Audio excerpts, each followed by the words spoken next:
El misterio de la cámara circular. Un relato de L.T. Mead y Robert Eustace. Narrado por Sara Mendoza. Un día de finales de septiembre recibí la siguiente carta de mi abogado. Le agradecería que me hiciera un favor para visitarme mañana a las 10 de la mañana por un asunto de extrema privacidad. A la hora señalada me llevaron a la habitación privada del señor Edgecombe. Lo conocía desde hacía años. De hecho, éramos viejos amigos. Y me sorprendió la expresión de preocupación, por no decir ansiedad en su rostro, habitualmente sereno. «Eres justo el hombre que necesito, Bell», exclamó. «Siéntate, tengo mucho que decirte. Hay un misterio muy grave que espero pueda resolver. Está relacionado con una casa que dicen que está embrujada». Fijó sus brillantes ojos en mi rostro mientras hablaba. Guardé silencio absoluto, esperando a que continuara. «En primer lugar», continuó, «debo pedirle que considere este asunto como confidencial». «Por supuesto», respondí. «Sabes», continuó, «que a menudo me he reído de tu especial afición, pero ayer se me ocurrió que las experiencias que has vivido pueden permitirte prestarme una valiosa ayuda en esta dificultad». «Haré lo mejor que pueda por ti, Edgecombe», respondí. Se recostó en su silla, cruzando las manos. «El caso es, en resumen, como sigue», comenzó. «Está relacionado con la familia de Wentworth. El único hijo, Archibald, el artista, acaba de fallecer en circunstancias extraordinarias. Era, como probablemente sabe, uno de los acuarelistas más prometedores de la escuela joven, y sus cuadros en la academia de este año recibieron elogios universales. Era el heredero de las propiedades de los Wentworth, y su muerte ha causado una serie de reclamaciones por parte de un miembro de una rama colateral de la familia, quien, cuando fallezca el actual hacendado, tendrá derecho al dinero. Este hombre ha pasado la mayor parte de su vida en Australia. Está en una situación precaria y, evidentemente, pertenece a un círculo de alborotadores. Me ha visitado 2 o 3 veces, y debo decir con franqueza que no me convence su aspecto». «¿Tuvo algo que ver con la muerte?», interrumpí. «Nada en absoluto, como comprenderás rápidamente. Wentworth solía viajar solo de vez en cuando para dibujar en diferentes partes del país. Ha recorrido a pie y visitado rincones raros y recónditos en busca de temas. Nunca llevaba mucho dinero consigo, y siempre viajaba como un hombre aparentemente pobre. Hace un mes emprendió solo uno de estos viajes. Recibió un generoso encargo de Barlow and Company, comerciantes de cuadros del Strand. Debía pintar ciertas partes del río Merram, y aunque ciertamente no necesitaba dinero, parecía contento con un objeto para un buen paseo. Se despidió de su familia con muy buena salud y ánimo, y les escribía de vez en cuando, pero hace una semana recibieron la noticia de que había fallecido repentinamente en una posada a orillas del Merram. Se realizó, por supuesto, una investigación y una autopsia. Se telegrafió al doctor Miles Gordon, médico de cabecera de los Wentworth, quien estuvo presente en la autopsia. Está completamente desconcertado por la causa de la muerte. El examen médico mostró que Wentworth se encontraba aparentemente en perfecto estado de salud en ese momento. No se encontró ninguna lesión que permitiera una opinión diferente, ya que todos los órganos estaban sanos. Tampoco había rastros de veneno ni marcas de violencia. El veredicto del forense fue que Wentworth murió de síncope, que, como quizás sepa, es sinónimo de causa desconocida. La posada donde murió es muy solitaria y tiene fama de estar embrujada. El dueño parece tener mala reputación, aunque nunca se ha probado nada en su contra. Pero una joven que vive en la posada prestó declaración, lo que al principio sorprendió a todos. En la investigación declaró que le había advertido encarecidamente a Wentworth que no durmiera en la habitación embrujada. Apenas se lo dijo al forense, cayó al suelo presa de un ataque epiléptico. Cuando recuperó la consciencia, se quedó hosca y silenciosa, y no se le pudo sacar nada más. El anciano posadero explicó que la joven era tonta, pero no intentó negar que la casa tuviera fama de estar embrujada, y dijo que él mismo le había rogado a Wentworth que no se alojara allí. Bueno, eso es prácticamente todo. La investigación forense parece negar la evidencia de un crimen, pero tengo fuertes sospechas. Lo que quiero que hagas es comprobar si tienen razón. ¿Te encargarás del caso? Claro que lo haré, respondí. Por favor, proporcióname cualquier otro detalle y un documento escrito que demuestre, en caso necesario, que actúo bajo tus órdenes. Edgecombe accedió a ello, y poco después me despedí. El caso presentaba las características de un problema interesante, y esperaba tener éxito en su solución. Esa noche hice mis planes cuidadosamente. Iría al condado de... temprano a la mañana siguiente, asumiendo el papel de fotógrafo aficionado. Tras obtener todos los detalles necesarios de Edgecombe, hice un cuidadoso plan mental de mis operaciones. Primero visitaría un pequeño pueblo llamado Harcus y me alojaría en la posada Crom and Discel. Wentworth había pasado allí 15 días cuando empezó su encargo de hacer dibujos del río Merram. Pensé que probablemente obtendría alguna información allí. Las circunstancias me guiaron en cuanto a mis próximos pasos, pero mi intención era ir desde Harcus hacia la posada del castillo, situada a unas 6 millas a río arriba. Esta era la posada donde había ocurrido la tragedia. Al anochecer del día siguiente llegué a Harcus. Cuando mi carruaje se detuvo en Crown and Discel, la casera estaba en la puerta. Era una mujer voluptuosa y de rostro amable. Pedí una cama. «Por supuesto, señor», respondió. Me acompañó al interior de la posada y, acompañándome arriba, me mostró una pequeña habitación, limpia y cómoda, con vistas al patio. Le dije que estaría de maravilla, y bajó corriendo a prepararme la cena. Después de esta comida, que resultó excelente, decidí visitar al posadero en el bar. Lo encontré hablador y comunicativo. «Este es un lugar solitario», dijo. «No es frecuente que un alma se quede con nosotros durante un mes entero». Mientras hablaba, se dirigió a la puerta y lo seguí. La noche empezaba a caer, pero el pintoresco entorno de la pequeña aldea me cautivó. «Y aún así es un lugar encantador», dije. Pensé que los turistas lo habrían visitado en masa. Al menos es un lugar ideal para fotógrafos. «Tiene razón, señor», respondió el hombre. «Y aunque no solemos tener visitas en la posada, de vez en cuando nos visita algún artista. No hace ni 3 semanas», continuó, «que teníamos a un caballero como usted, señor, solo un poco más joven, que se quedó con nosotros 1 o 2 semanas. Era un artista y dibujaba de la mañana a la noche. Ay, pobrecito». «¿Por qué dice eso?», pregunté. «Tengo buenas razones, señor.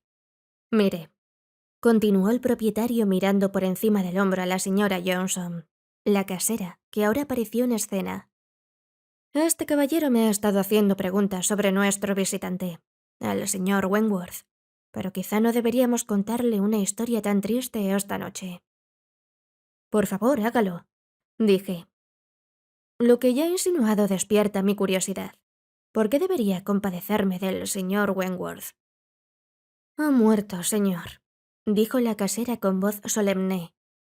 Fingí un sobresalto y ella continuó. «Y todo fue culpa suya. Ay, Dios mío, casi lloro al pensarlo.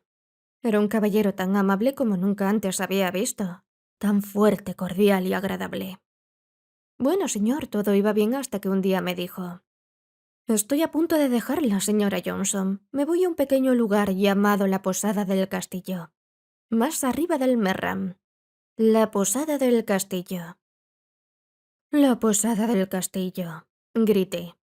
«No, señor Wentworth, no lo hará si valora su vida».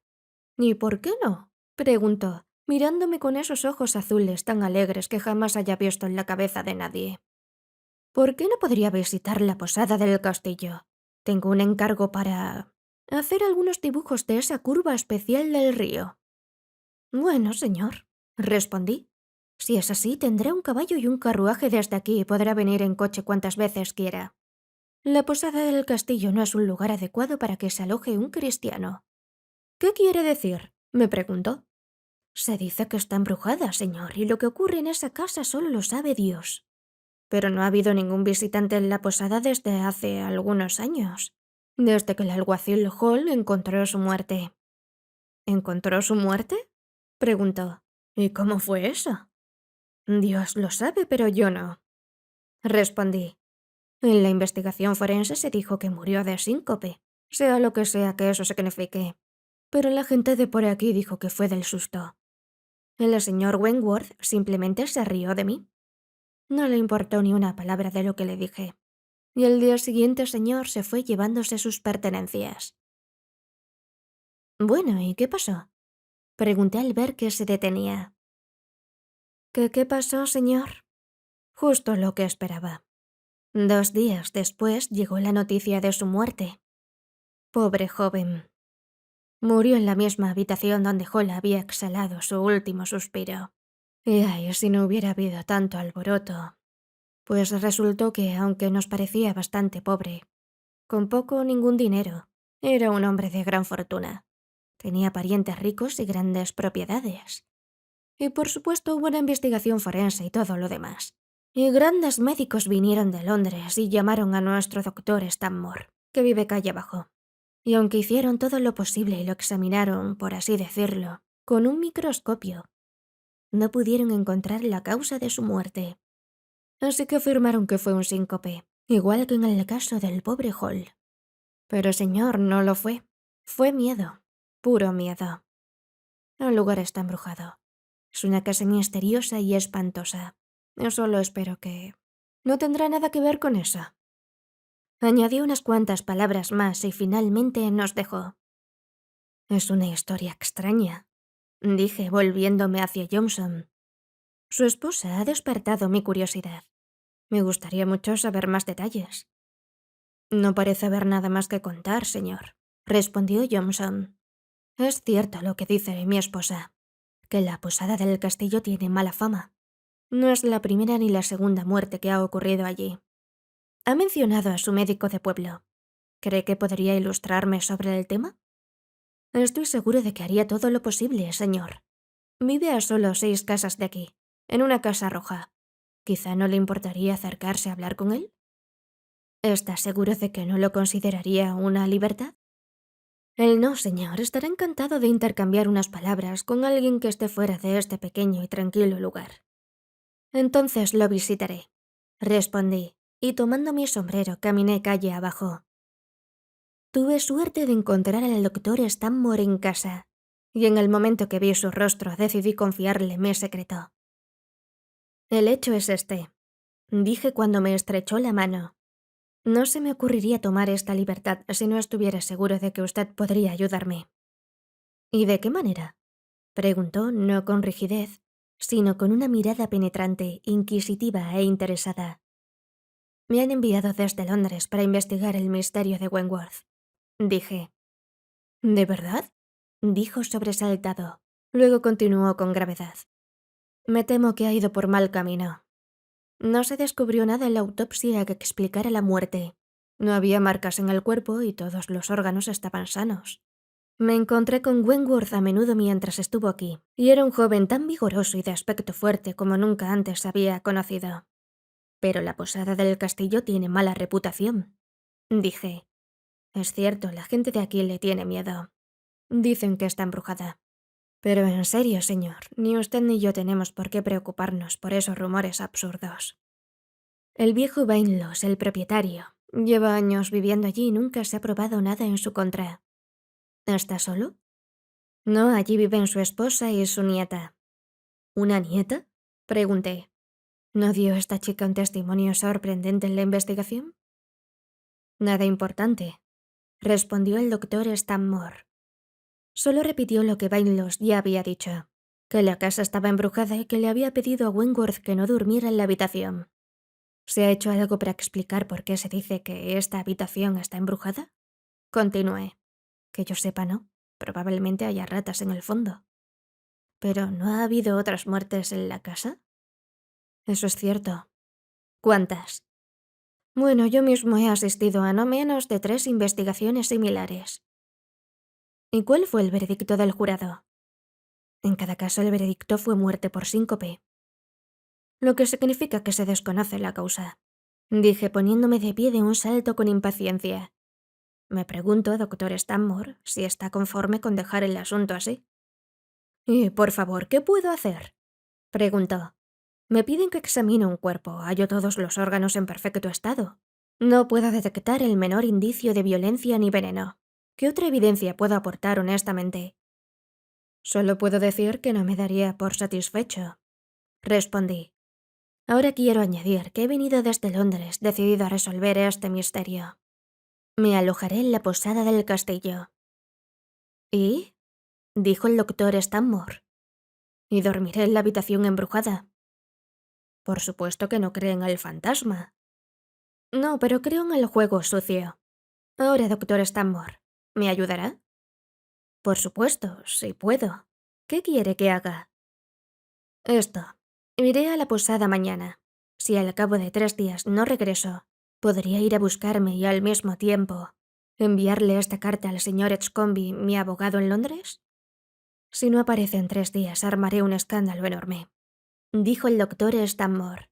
Y por supuesto enviaré su carta al correo. Poco después estreché la mano del médico y lo dejé. Al día siguiente, después de cenar temprano, me despedí de mi amable casero y su esposa.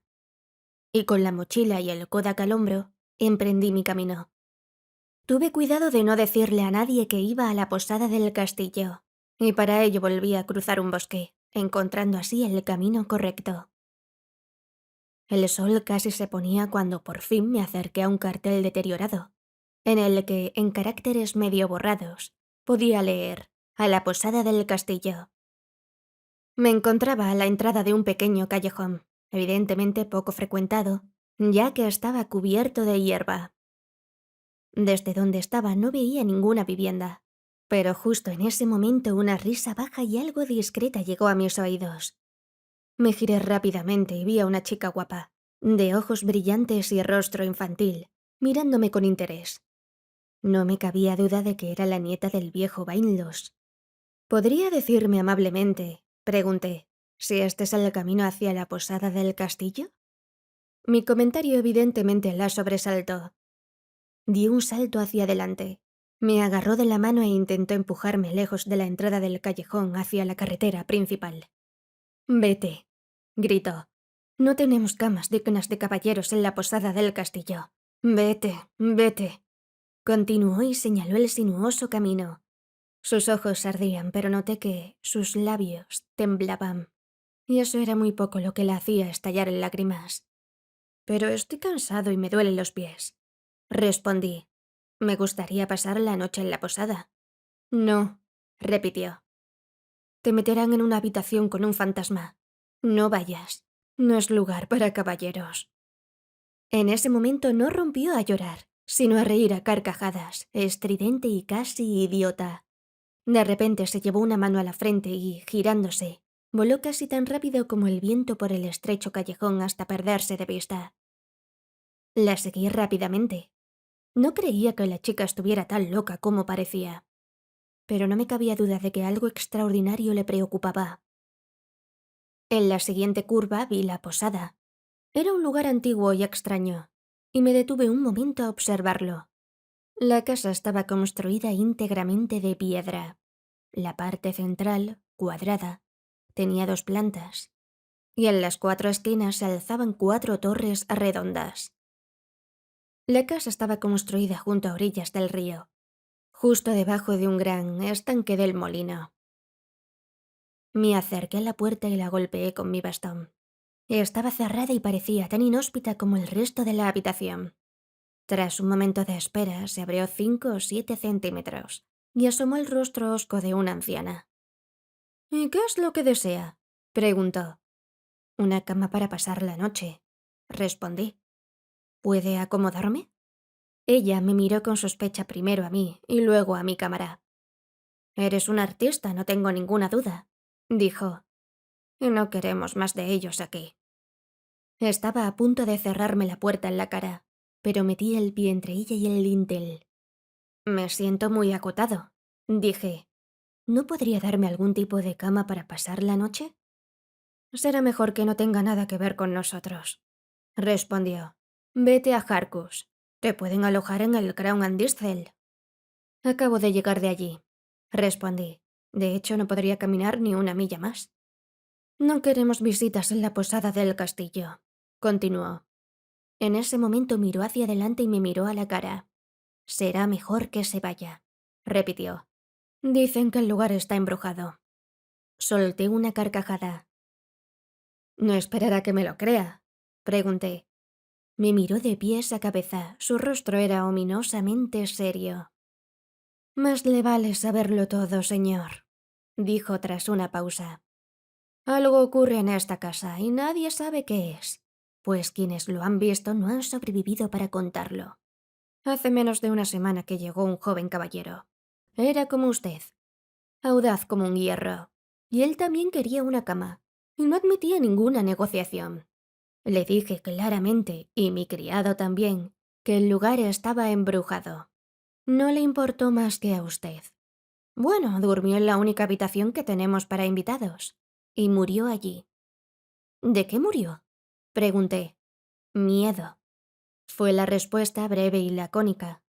¿Ahora quiere venir o no? Sí, no creo en fantasmas. Quiero la cama y estoy decidido a tenerla. La mujer abrió la puerta de par en par. No diga que no se lo advertí, gritó. Pase si es necesario. Y me condujo a la cocina, donde el fuego ardía tenuemente en la chimenea. Siéntese y mandaré a buscar a Bailos, dijo. Solo puedo prometerle una cama si Bailos está de acuerdo. Lies, ven aquí ahora mismo. Se oyeron pasos rápidos y juveniles en el pasillo, y entró la chica guapa que había visto al final del callejón. Buscó mi rostro con la mirada, movió los labios como si fuera a decir algo, pero no emitió ningún sonido. Ve a buscar a tu abuelo, dijo la anciana. Dile que hay un señor que necesita una cama. Pregúntale qué hacer. La muchacha me dedicó una mirada larga y peculiar, y luego, dando media vuelta, salió de la habitación. En cuanto lo hizo, la anciana se asomó y me observó con curiosidad. Siento que se quede, dijo. No olvide lo que le advertí. Recuerde que esta no es una posada como es debido. Antes era un molino, pero eso fue antes de la época de Bainlos y la mía. Los caballeros venían en verano y se alojaban para pescar, pero luego se corrió la voz sobre el fantasma, y últimamente no tenemos visitas dignas de mención. Solo alguna que otra que no necesitamos. No, no lo necesitamos. Verá, hubo 3 muertes aquí. Sí. Levantó una de sus delgadas manos y empezó a contar con los dedos. Sí, 3 hasta ahora. 3, eso es todo. Ah, ahí viene Bailos. Se oyeron unos pasos arrastrados en el pasillo, y un anciano, encorvado por la edad y con una larga barba blanca, entró en la habitación. No tenemos camas para extraños, dijo, hablando en tono agresivo y fuerte. No lo dijo mi esposa. Aquí no alquilamos camas. En ese caso no tiene derecho a tener ese letrero al final del camino, repliqué. No estoy de humor para caminar 8 millas buscando refugio en un país que desconozco por completo. ¿No podría alojarme de alguna manera? Le he contado todo al caballero, Sam, dijo la esposa. Es igualito al joven señor Wentworth, y no tiene ni un ápice de miedo. El viejo propietario se acercó y me enfrentó. Mire, dijo, si se queda, lo hace bajo su propio riesgo. No le quiero, ni mi esposa tampoco. ¿Ahora es sí o no? Es un sí, dije. Solo hay una habitación donde puede dormir. Una habitación es suficiente. Es en la que murió el señor Wentworth. ¿No sería mejor que tomara sus cosas y se fuera? No, me quedaré. Entonces no hay más que decir. «Corre, Liz», dijo la mujer, «y enciende el fuego en el salón». La muchacha salió de la habitación y la mujer, tomando una vela, dijo que me llevaría a la habitación donde dormiría. Me condujo por un pasillo largo y estrecho, y luego, abriendo una puerta, bajé 2 escalones hasta la habitación más extraordinaria que jamás había visto. Las paredes eran completamente circulares, cubiertas con un papel con un diseño grotesco y llamativo. Una pequeña cama de hierro sobresalía en medio del suelo, que no tenía alfombra, salvo una estera junto a ella. Un lavabo barato, un par de sillas y una mesita con un espejo desdibujado estaban contra la pared, bajo una profunda tronera, en la que había una ventana. Evidentemente se trataba de una habitación en una de las torres circulares. Nunca había visto un aposento menos acogedor. «Su cena estará lista enseguida, señor», dijo la mujer, y dejando la vela sobre la mesita se despidió. El lugar se sentía húmedo y con corrientes de aire, y la llama de la vela oscilaba haciendo que el sebo se desviara hacia un lado. No había chimenea en la habitación, y encima las paredes convergían en un punto, dándole al lugar la apariencia de un enorme extintor. Me aseé apresuradamente y por necesidad, con muy poco espacio, y entré en la sala. Estaba de pie junto al fuego, que ardía con fuerza, cuando se abrió la puerta y entró Liz con una bandeja en la mano. Y se acercó a mí con sigilo. «A esta casa vienen los tontos», dijo, «y tú eres uno de ellos». «Por favor, déjeme cenar y no hable», respondí. «Estoy cansado y hambriento y quiero acostarme». Liz se quedó completamente quieta por un momento. «No vale la pena», dijo, luego con una voz meditabunda. «No, no vale la pena, pero no diré más. La gente nunca se da por advertida». La voz de su abuela llamándola la hizo salir de un salto de la habitación.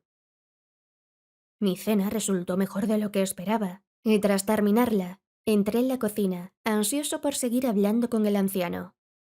Estaba sentado solo junto al fuego, con un gran mastín a sus pies.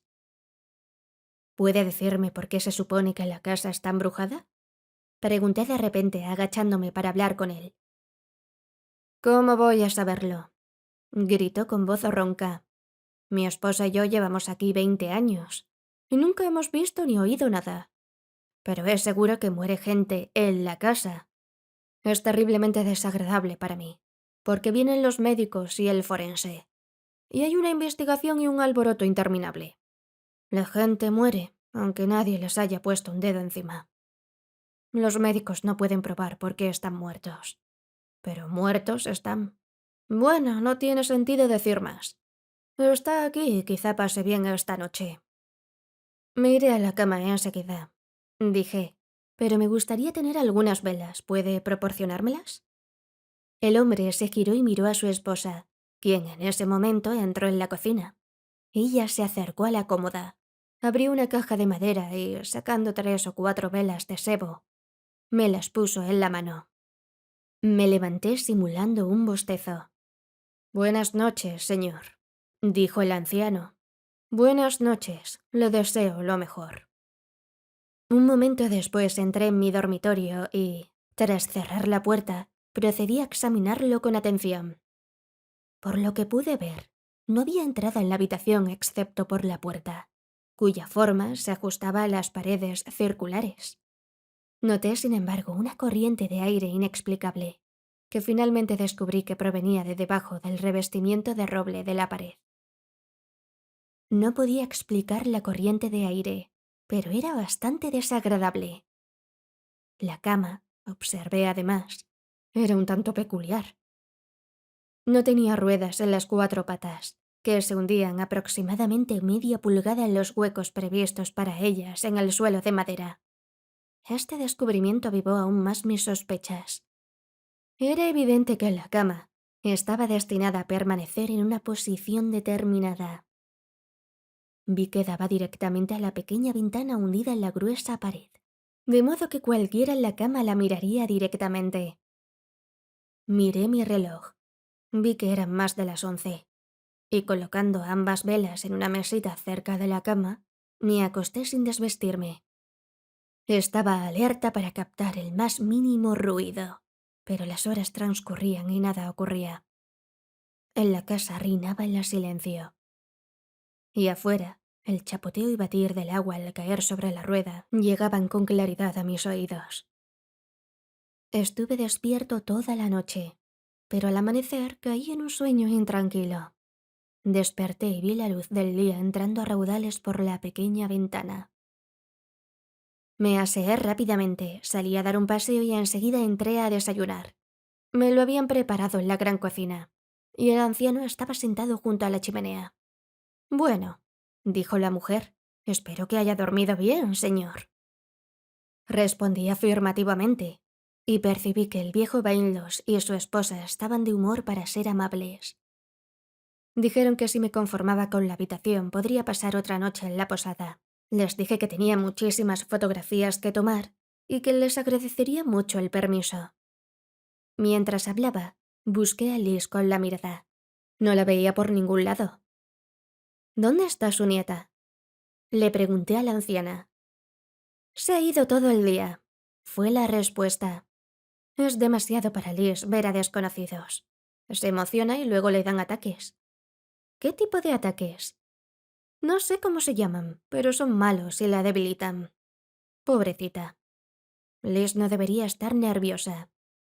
En ese momento Bailos le lanzó a su esposa una mirada de advertencia. Ella bajó la vista y, acercándose a la cocina, empezó a remover algo en una cacerola. Esa tarde tomé prestadas algunas cañas de Bailos y, tomando un viejo barco que estaba amarrado en la orilla del estanque del molino, me alejé con el pretexto de pescar lucios. El clima era perfecto para la época del año. Esperando mi oportunidad, acerqué el bote a la orilla que contenía el arroyo y, saliendo, caminé a lo largo de él en dirección a la rueda del molino, sobre la cual ahora corría el agua.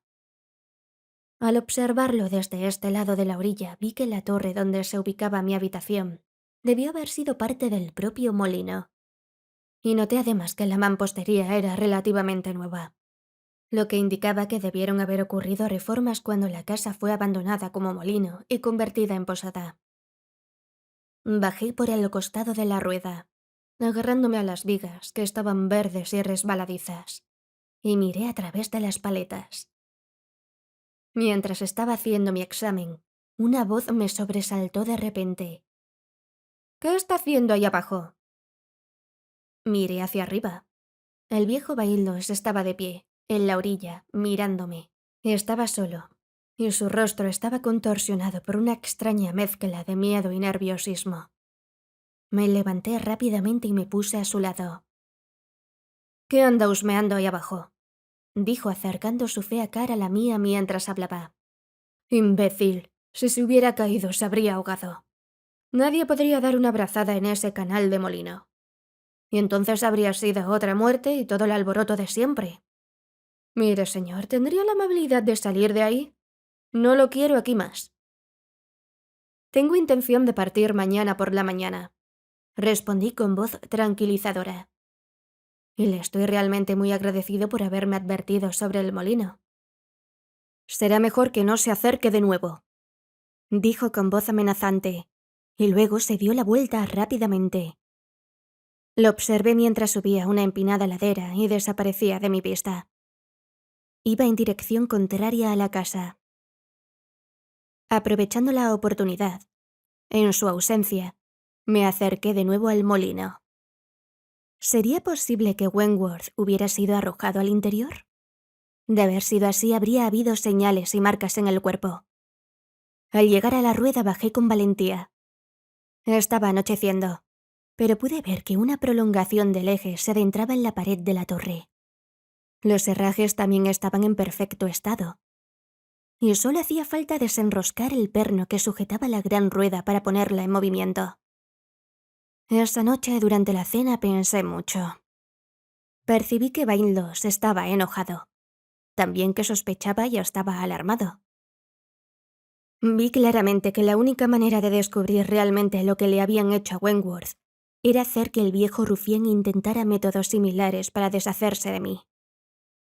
Era un recurso peligroso, pero me sentía desesperado, y mi curiosidad, así como mi interés, se despertaron vivamente.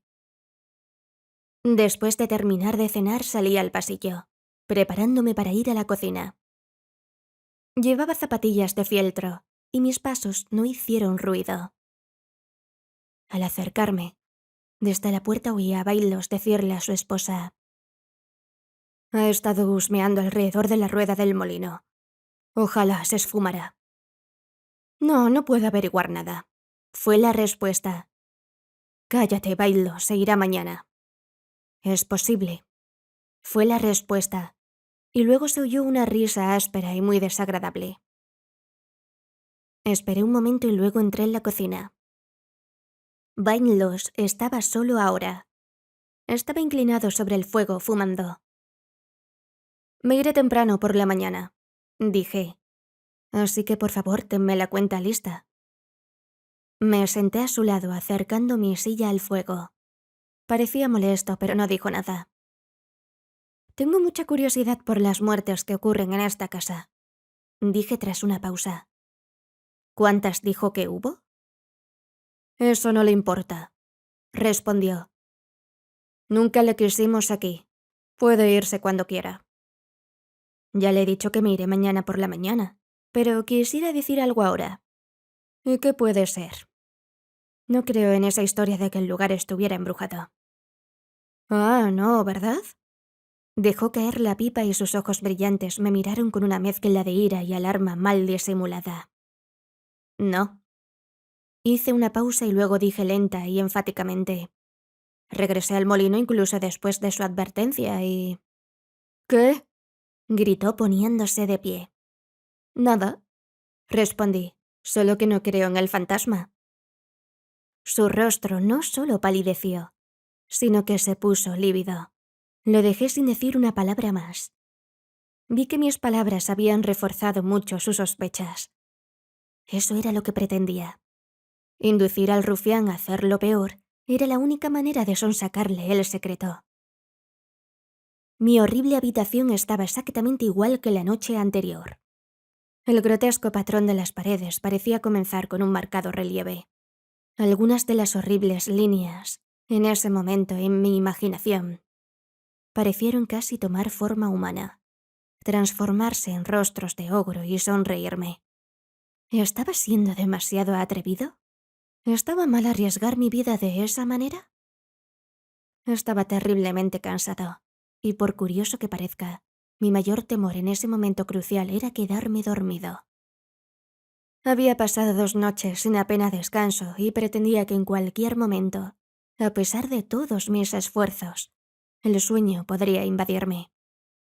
Para darle a Bailos plena oportunidad de llevar a cabo su plan, era necesario que me acostara e incluso fingir que dormía. En mi estado de agotamiento actual, la simulación de sueño se convertía fácilmente en realidad. Sin embargo, este riesgo, que en realidad era muy grave, debía correrlo. Sin desvestirme, me metí en la cama, cubriéndome bien con las sábanas. En la mano sostenía mi revólver. Apagué las velas deliberadamente y me quedé inmóvil, esperando los acontecimientos. La casa estaba silenciosa como una tumba. No había ni un movimiento, y poco a poco mis nervios, excitados como estaban, comenzaron a calmarse. Como ya lo había previsto, me invadió un sueño abrumador. Y a pesar de todos mis esfuerzos, me encontré dejándome llevar por el sueño. Empecé a desear que lo que fuera a aparecer lo hiciera de inmediato y acabara con todo. Poco a poco, pero con seguridad, me pareció desvanecer todo recuerdo de mi mundo actual y vivir en una extraña y terrible fantasmagoría. En ese estado dormía, en ese estado también soñaba, y soñaba horriblemente. Soñé que estaba bailando un vals con una mujer altísima. Se alzaba sobre mí abrazándome y empezó a darme vueltas y vueltas a una velocidad vertiginosa. Podía oír la música estridente de una banda a lo lejos. Giraba cada vez más rápido, dando vueltas y vueltas en una gran sala vacía. Sabía que estaba perdiendo el sentido y le grité que parara y me soltara. De repente, se oyó un estruendo terrible cerca de mí. Dios mío. Me desperté, pero seguía moviéndome. ¿Dónde estaba? ¿A dónde iba? Salté sobre la cama, solo para tambalearme y caer pesadamente de espaldas sobre el suelo. ¿Qué pasaba? ¿Por qué me deslizaba? ¿Me había vuelto loco de repente? ¿O es que seguía sufriendo una horrible pesadilla? Intenté moverme, ponerme de pie, tambaleándome. Entonces, poco a poco, mis sentidos comenzaron a regresar, y supe dónde estaba. Estaba en la habitación circular, la habitación donde Wentworth había muerto, pero no podía adivinar qué me estaba sucediendo. Solo sabía que me daban vueltas y vueltas a una velocidad que aumentaba a cada momento. A la luz de la luna que se filtraba por la ventana, vi que el suelo y la cama que había encima giraban. Pero la mesa estaba de lado, y su caída debió de despertarme. No pude ver ningún otro mueble en la habitación. ¿De qué manera misteriosa lo habían sacado? Con un gran esfuerzo me arrastré hasta el centro de esta horrible habitación y, agarrándome a los pies de la cama, me puse de pie. Sabía que allí habría menos movimiento y apenas podía ver el contorno de la puerta. Había tomado la precaución de guardar el revólver en mi bolsillo. Y aún sentía que si aparecía la intervención humana, tenía la posibilidad de vender mi vida a un alto precio. Pero seguramente el horror que estaba viviendo no fue inventado por ningún ser vivo. Mientras el suelo de la habitación giraba en dirección a la puerta, corrí hacia ella. Pero fui arrastrado y caí de nuevo pesadamente. Al recobrar la consciencia, hice un esfuerzo frenético por aferrarme a uno de los escalones, pero fue en vano. La cabecera de la cama me atrapó al salir volando y me apartó los brazos. En un instante creo que me habría vuelto loco de terror. Sentía la cabeza a punto de estallar. Me resultaba imposible pensar en orden. La única idea que realmente me poseía era un deseo loco de escapar de ese lugar espantoso. Me acerqué con dificultad a la cama y, desencajando las patas, la coloqué en el centro de la habitación, alejándola de la pared. Logré por fin llegar a la puerta sano y salvo. En cuanto mi mano agarró el picaporte, salté sobre el pequeño escalón e intenté abrir la puerta de un tirón. Estaba cerrada desde fuera. Desafiaba todos mis esfuerzos. Apenas tenía espacio para los pies. Abajo, el suelo de la habitación seguía girando a una velocidad terrible. Apenas me atrevía a mirarlo, pues el vértigo en mi cabeza aumentaba a cada momento. Al instante siguiente se oyeron claramente unos pasos suaves y vi un destello de luz a través de una rendija de la puerta. Oí una mano manipulando la cerradura. La puerta se abrió lentamente hacia afuera y vi el rostro de Bainlos. Por un momento no me vio, y al instante siguiente me abalancé sobre él con todas mis fuerzas. Lanzó un grito de terror. La linterna que llevaba se cayó y se apagó. Pero yo lo había agarrado por el cuello con los dedos, hundiéndolos profundamente en su garganta delgada y fibrosa. Lo arrastré por el pasillo hasta una ventana por la que brillaba la luz de la luna. Allí lo solté del cuello, pero inmediatamente lo apunté con mi revólver. «De rodillas o estás muerto», grité. «Confiesa todo o te disparo en el corazón». Evidentemente su coraje lo había abandonado. Comenzó a gemir y a llorar amargamente. «Perdóneme la vida», gritó. «Lo contaré todo, pero perdóneme la vida». «Date prisa», dije.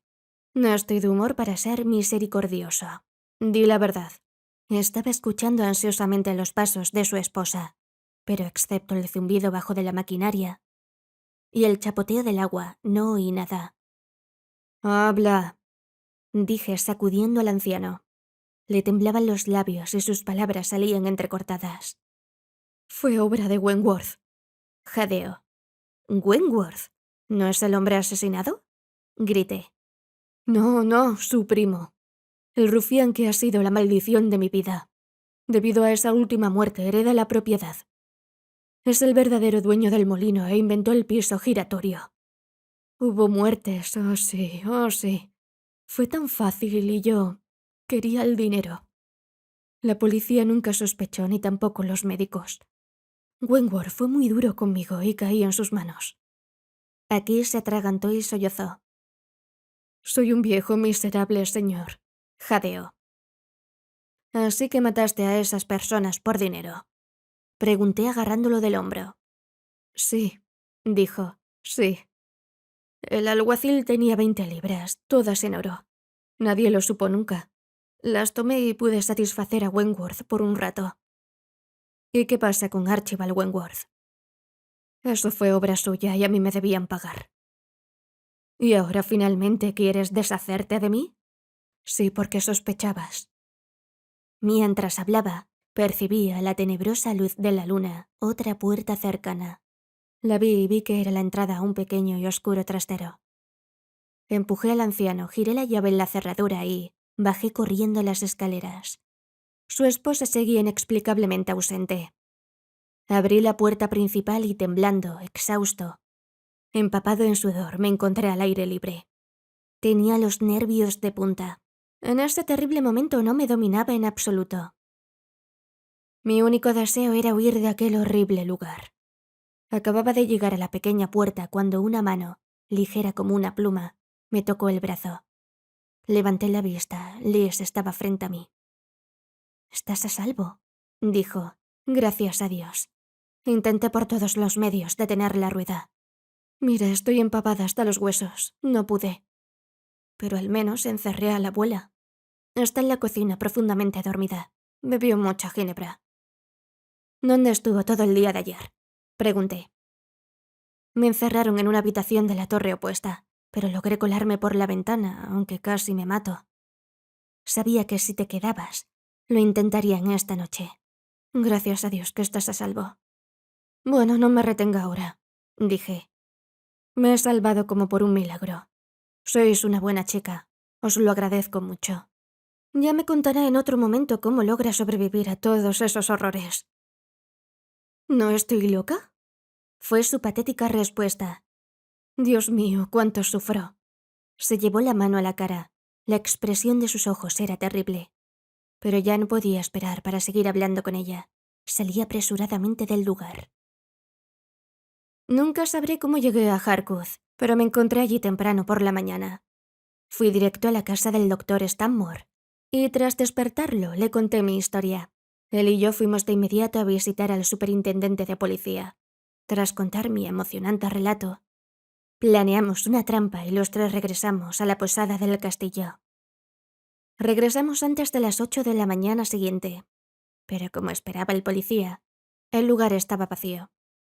Baildos había sido rescatado del armario oscuro, y él, su esposa y la niña Liz habían huido. El médico, el policía y yo subimos a la sala circular. Luego bajamos al sótano, y tras una cuidadosa inspección, descubrimos una puerta baja por la que nos deslizamos. Nos encontramos entonces en una bóveda oscura, llena de maquinaria. La examinamos a la luz de una linterna. Allí vimos la explicación de todo el truco. El eje de la rueda del molino, que atravesaba la pared de la torre, era continuo como el eje de una rueda dentada vertical. Y mediante una acción multiplicadora giraba una gran rueda horizontal por la que descendía un eje vertical. Este eje estaba encajado en el centro de 4 vigas transversales que sostenían el suelo de la habitación donde había dormido. Alrededor del borde circular del suelo había una llanta de acero que giraba en un receptáculo circular. Bastaba con un toque para poner en movimiento este horrible aparato. La policía empezó inmediatamente a perseguir a Bainlos y regresé a Londres. Esa noche, Edgecombe y yo visitamos al doctor Miles Gordon. Siendo un médico veterano y testarudo, se quedó literalmente atónito cuando le conté mi historia.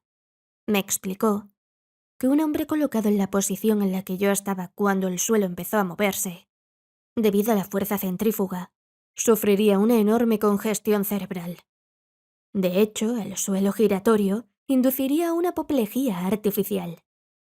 Si la víctima estuviera drogada o incluso durmiendo profundamente, y el suelo empezara a moverse lentamente, se le induciría insensiblemente casi de inmediato, que pronto desembocaría en coma y muerte. Una autopsia realizada horas después no mostraría causa de muerte, ya que el cerebro estaría perfectamente sano, tras haber sido desangrado.